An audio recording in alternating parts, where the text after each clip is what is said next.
ಈ ದಿನದ weather report.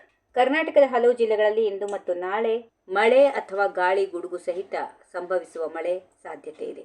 ಹೀಗೆಂದು ಹವಾಮಾನ ಇಲಾಖೆ ವರದಿಯಲ್ಲಿ ತಿಳಿಸಿದೆ. ಮಳೆಯ ಜೊತೆಗೆ ಗುಡುಗು, ಮಿಂಚು ಮತ್ತು ವೇಗವಾಗಿ ಬೀಸುವ ಗಾಳಿಯ ಅಬ್ಬರ ಇರಲಿದೆ ಎಂದು ಎಚ್ಚರಿಸಿದೆ. ಉತ್ತರ ಕರ್ನಾಟಕದ ಕಲಬುರಗಿ, ವಿಜಯಪುರ, ಬಾಗಲಕೋಟೆ, ಗದಗ, ಕೊಪ್ಪಳ, ರಾಯಚೂರು, ಬೆಳಗಾವಿ, ಧಾರವಾಡ ಮತ್ತು ಹಾವೇರಿ, ದಕ್ಷಿಣ ಒಳನಾಡಿನ ದಾವಣಗೆರೆ, ಶಿವಮೊಗ್ಗ ಮತ್ತು ಚಿಕ್ಕಮಗಳೂರು, ಕರಾವಳಿ ಭಾಗದ ಉಡುಪಿ ಜಿಲ್ಲೆಯಲ್ಲಿ ಮಳೆಯ ಮುನ್ಸೂಚನೆ ಇದೆ. ಬೆಂಗಳೂರು ಸೇರಿದಂತೆ ದಕ್ಷಿಣ ಒಳನಾಡಿನ ಇತರ ಭಾಗಗಳಲ್ಲಿ ಭಾಗಶಃ ಮೋಡ ಕವಿದ ವಾತಾವರಣ ಇರಲಿದ್ದು, ಸಂಜೆ ಅಥವಾ ರಾತ್ರಿಯ ವೇಳೆಗೆ ತುಂತುರು ಮಳೆಯಾಗುವ ಸಾಧ್ಯತೆಗಳಿವೆ. ಮಾರ್ಚ್ 25ರಂದು ರಾಜ್ಯದ ಕರಾವಳಿ, ಉತ್ತರ ಒಳನಾಡು, ದಕ್ಷಿಣ ಒಳನಾಡಿನ ಹಲವು ಜಿಲ್ಲೆಗಳಲ್ಲಿ ನಾಳೆ ಹಗುರದಿಂದ ಸಾಧಾರಣ ಮಳೆಯಾಗುವ ಸಾಧ್ಯತೆಗಳು ಇರುತ್ತವೆ ಎಂದು ಇಲಾಖೆ ತಿಳಿಸಿದೆ. ಕೆಲವು ಜಿಲ್ಲೆಗಳಲ್ಲಿ ಗುಡುಗು ಮತ್ತು ಬಿರುಗಾಳಿ ಸಹಿತ ಮಳೆಯಾಗುವ ಮುನ್ಸೂಚನೆ ನೀಡಲಾಗಿದೆ. ದಕ್ಷಿಣ ಕನ್ನಡ, ಉಡುಪಿ ಮತ್ತು ಉತ್ತರ ಕನ್ನಡ ಜಿಲ್ಲೆಗಳ ಒಂದೆರಡು ಕಡೆಗಳಲ್ಲಿ ಹಗುರದಿಂದ ಸಾಧಾರಣ ಮಳೆಯಾಗುವ ಸಾಧ್ಯತೆ ಇದೆ. ಉತ್ತರ ಕರ್ನಾಟಕದ ಬಾಗಲಕೋಟೆ, ಬೆಳಗಾವಿ, ಬೀದರ್, ಧಾರವಾಡ, ಗದಗ, ಹಾವೇರಿ, ಕಲಬುರಗಿ, ಕೊಪ್ಪಳ, ರಾಯಚೂರು, ವಿಜಯಪುರ ಮತ್ತು ಯಾದಗಿರಿ ಜಿಲ್ಲೆಗಳಲ್ಲಿ ಮಳೆಯಾಗುವ ಮುನ್ಸೂಚನೆಯನ್ನ ಹವಾಮಾನ ಇಲಾಖೆ ನೀಡಿದೆ.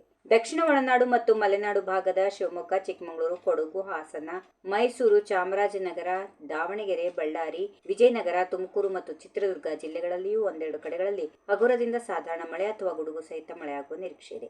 ರಾಜ್ಯದ ಉಳಿದ ಜಿಲ್ಲೆಗಳಲ್ಲಿ ಪ್ರಮುಖವಾಗಿ ಒಣ ಹವಾಮಾನ ಇರಲಿದ್ದು, ಮೋಡ ಕವಿದ ವಾತಾವರಣ ಕಂಡುಬರುವ ಸಾಧ್ಯತೆಗಳು ಇರುತ್ತವೆ. If you like this video, ಬೇಗ ಲೈಕ್ ಮಾಡಿ, ಕಾಮೆಂಟ್ ಮಾಡಿ, ಶೇರ್ ಮಾಡಿ ಹಾಗೂ ಯೋಯೋ ಟಿವಿ ಕನ್ನಡವನ್ನು ಸಬ್ಸ್ಕ್ರೈಬ್ ಮಾಡಿ.